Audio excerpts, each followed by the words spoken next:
This is crazy, girl. But she says this is more than just a role. This is the dress.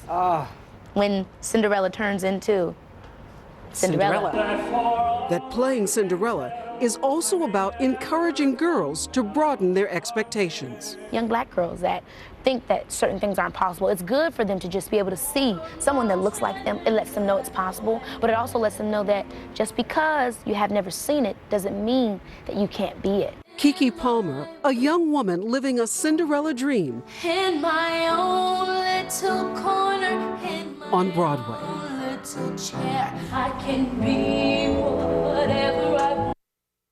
Whatever I want to be. Rahima Ellis, NBC News, New York. Beautiful story to end on for this Tuesday night. Thank you for being here with us. I'm Brian Williams. We'll leave you tonight with what you might have seen if you had a cloudless sky where you live last night. Last of the supermoons this year, the harvest moon, usually a harbinger of cold weather. We'll look for you back here tomorrow night. Good night.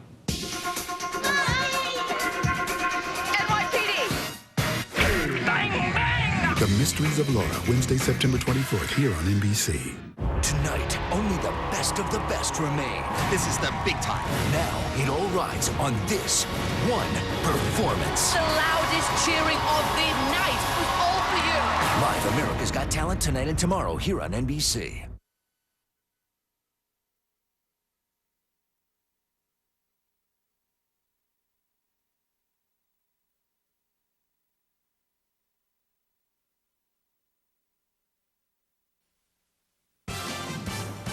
We have breaking news involving several missing children found dead, a father arrested in Mississippi, and an investigation with more questions than answers.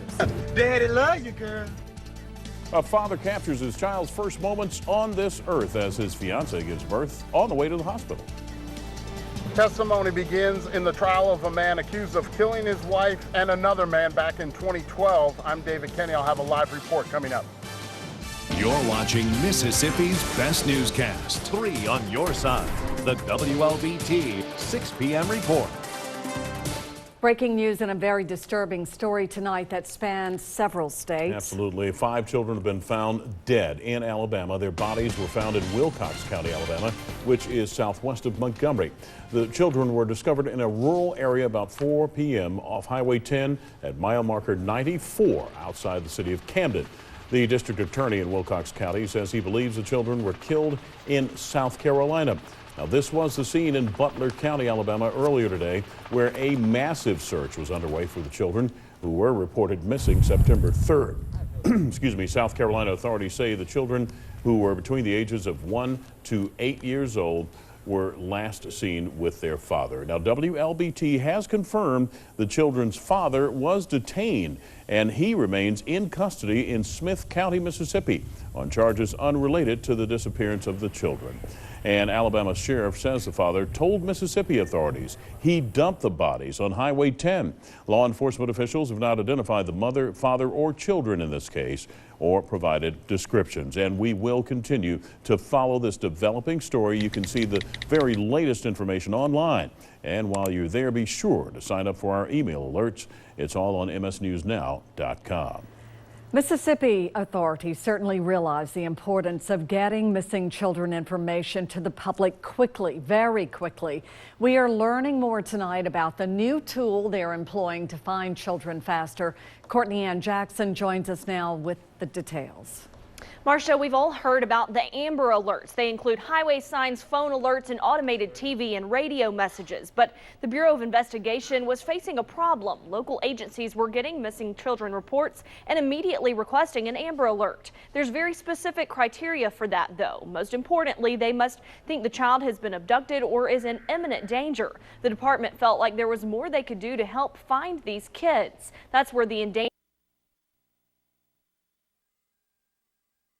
We hate saying no, and anytime that we got the call requesting the Amber Alert, we have to go through the criteria. If it doesn't meet the criteria, we were looking for solutions to answer that problem when there is a child missing, but it doesn't qualify for the Amber Alert.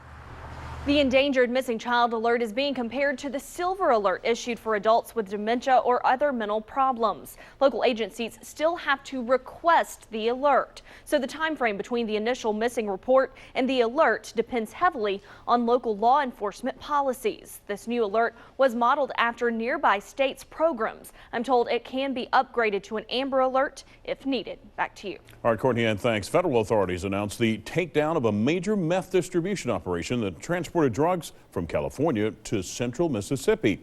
Today, U.S. Attorney Gregory Davis revealed the indictments of 20 people in a ring that used mail and delivery services to transport those drugs. 60 of 20 are from the state, and they were arrested this morning in central Mississippi and California.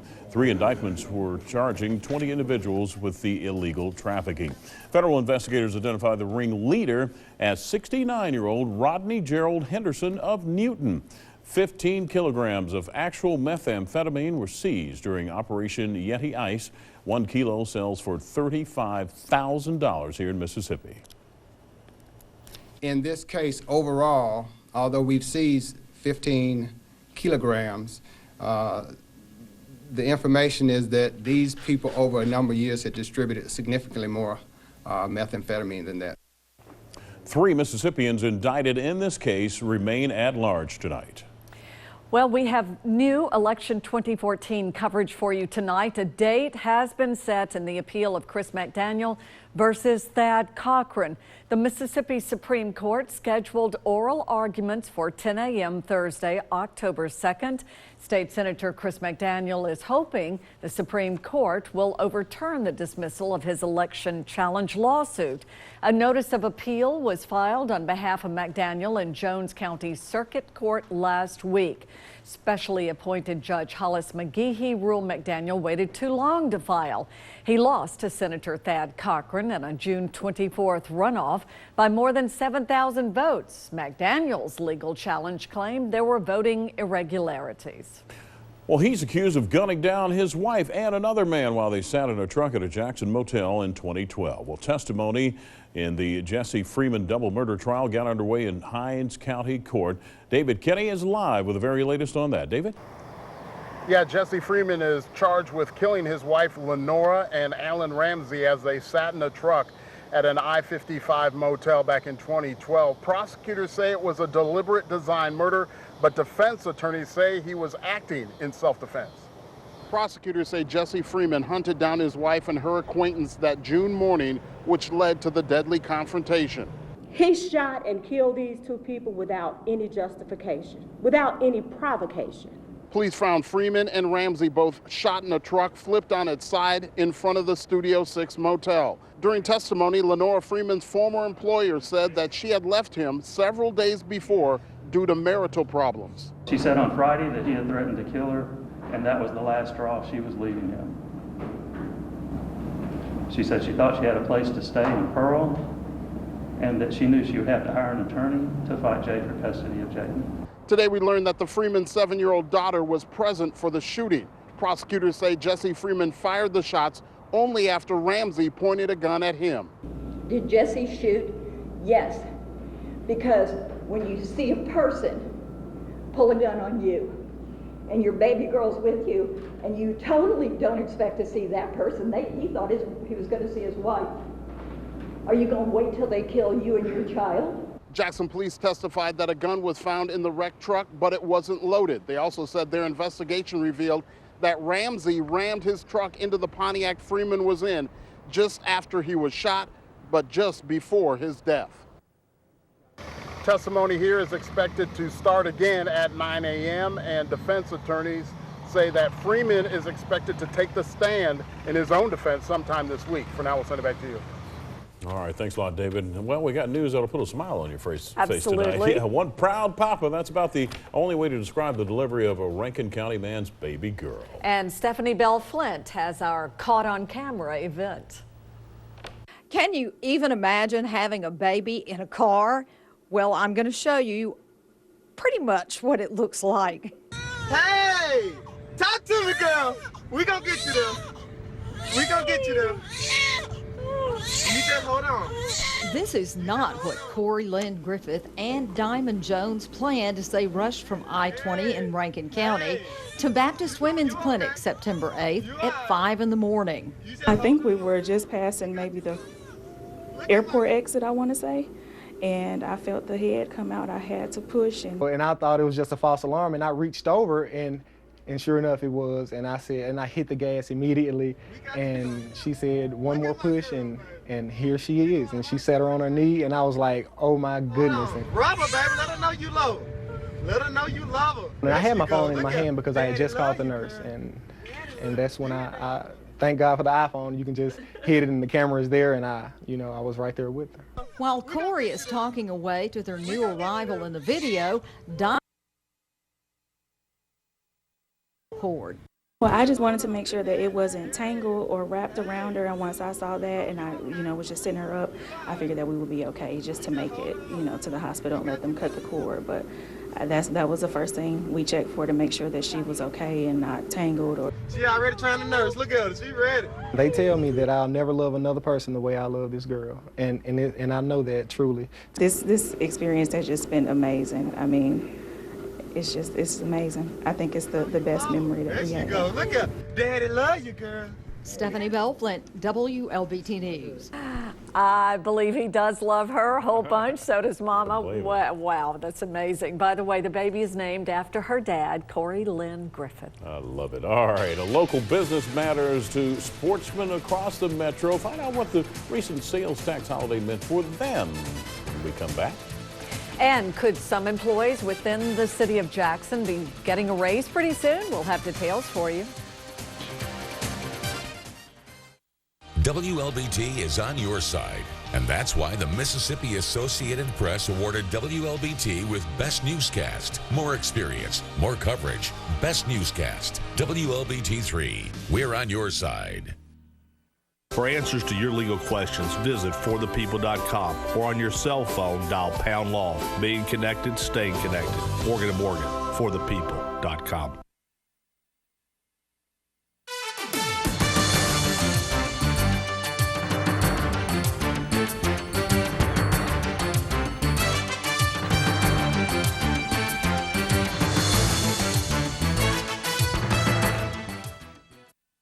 It's here, Ford's Great American Tailgate Event, featuring America's best-selling brand. Leading the way, Ford Fusion, C-Max, Focus, and Escape. Winning starts here, so hurry into Ford's Great American Tailgate Event. Now, during the Great American Tailgate Event, get Fiesta, Focus, or Fusion for 0% financing for 72 months, only at your Mid-South Ford dealer. As Mississippi's first Honda dealership and still the best in Jackson, Mississippi, we've been delighting customers for 7 decades. And I looked at several dealerships up here initially, and I chose Palm Oak. I've been to other dealers in Jackson, and the difference here at Palm Oak is I don't feel like just another number. Palm Oak shops the competition prices every day. Palm Oak doesn't only give you the best price, but they give you the best buying experience. Before you buy one of theirs, price one of ours at Palm Oak Honda. Round and round the $1,000 winning wheel giveaway. It happens this September on every Friday. From 4 p.m. to 11 o'clock, you can only find it at Riverwalk. Spin the big prize wheel and win a stash of up to $2,500 cash. $80,000 winning wheel giveaway puts a smile on your face. Riverwalk Casino Hotel, Vicksburg's happy place. Must be 21 to gamble. I remember our old country home, clean fresh air and flowers growing in the fields, wind at my heels and sunlight on my face. Carefree summers out of school, memories worth going back to. That was such a simpler time and place. Bluebell tastes just like the good old days. Bluebell's new malt shop ice cream, thick enough for a spoon. Sporting goods and outdoor stores across the Magnolia State reap the benefit of the Second Amendment sales tax holiday this That weekend. was a big holiday, Yeah. for sure. One of those outlets was Van's Deer Processing and Sporting Goods down in Brandon. And Brandon Artilles has more in this week's Business Matters. It wasn't the day after Thanksgiving, but if you didn't know any better, the sales floor at Van's Sporting Goods last Friday looked a lot like Black Friday. If you've seen what I owe between now and December, you'd know, you wouldn't be asking me. Okay. I'm saying, cha-ching. It was a welcome scene for owner Van Allen. The state sales tax holiday on guns and ammo provided this outdoor store a financial boost. To have something like this the first week in September is really, it's a good thing. Allen split off from the family grocery to open his deer processing facility in 1992. As business picked up, so did the need for space, so they built a bigger store in 1997 here on Highway 468. However, it remained a largely seasonal operation, which meant he'd frequently lose good employees. Well, I needed something to do to where I could keep some of these folks working year-round. His solution was this: hunting and fishing merchandise. All this requires firearms, hunting, and fishing experts, which they have no shortage. During their busy season, Allen says they have as many as 40 employees. He attributes the customer loyalty they enjoy to the people behind the counter. If you get honest people, you better do everything you can to keep them. Plus, they're going to treat your customers better. And on that reputation, over the last 22 years, they've become one of the premier destinations for outdoorsmen in central Mississippi. In Brandon Artilles, Business Matters. And in addition to that Brandon location, Van Allen's wife operates their second store over in Cullman, Alabama. Plenty of sunshine out there right now, temperatures well into the 90s, but we do have a couple of showers popping up on radar and a lot cooler weather on the way for just about all of us. I'll have your forecast when we come back.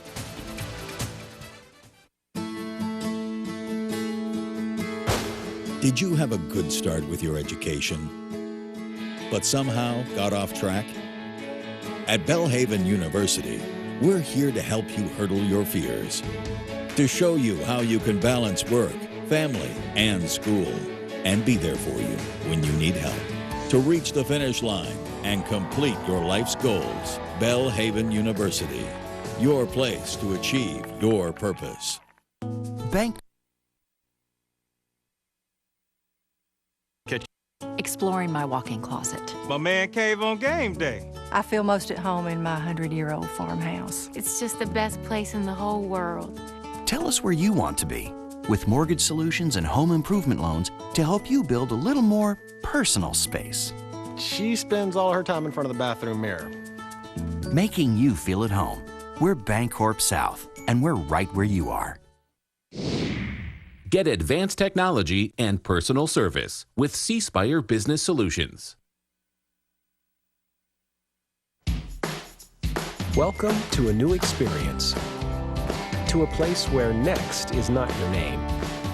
Welcome to real people with real answers, where relationships matter. Welcome to getting it started, to doing what you love. Where exceeding expectations meets, it's really that simple. Welcome to Renaissance Bank. Welcome to greater service. I started Mississippi Vein Institute in 2008 with the goal of creating a center of excellence for the treatment of varicose veins, spider veins, and venous ulcerations. We use the most advanced techniques available to achieve the very best treatment results possible. Our team is committed to excellence and our attention to detail is relentless. A life-changing result is not simply our goal, it is our absolute expectation.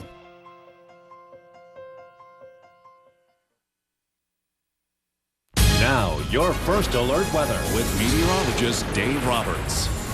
Watching two showers out there right now. We've got one located over the Clinton area, actually just northwest of Clinton, closer to Pocahontas at this point, and then westward from there we're seeing some showers and some lightning. Another one also located right here by Plantation Shores in the Star community on 49. This is also moving off to the west, northwest just a little bit. Otherwise, the rest of the area pretty quiet. Not too much going on across our area. That's certainly some good news. Temperature right now 89 degrees in Jackson. It feels like 98 degrees. The humidity is still up there, and we're going to have that for the next couple of days. But you can see most of the area relatively dry, at least when it comes to rainfall out there. We have had a few showers popping up during the heat of this afternoon, and even some lightning strikes showing up with that one little storm that's over northwestern Rankin or northwestern Hines, and the other one over northwestern Simpson and southwestern Rankin right now. It's currently 90 in Vicksburg, 89 in McGee, but when you factor in that humidity, still feels like 100 in Brookhaven, Vicksburg, as well as the Natchez area, and Kosciuszko feels like 97 degrees. Around here, weak high pressure, but there is a strong cold front coming through the upper Midwest that will be down here by the end of this week, and that's going to dramatically change our weather. In fact, here's how we're looking in the tropics right now. Zoom in, you can see much of the Atlantic quiet, but here in the Bahamas, a new little flare up this afternoon. We're watching this. It's part of a stretched out area of low pressure that goes across Cuba, and it's tied into the system in Florida just a little bit. It will continue to fuel some moisture in our direction over the next couple of days. The chances for development aren't all that great, but we will continue to watch it nonetheless as it tries to develop a little bit better moving up to the north and west. Also, we're watching this system still in the eastern Atlantic, but this poses no threat to land. In fact, the forecast models are now more decidedly going out to sea. 72 for tonight.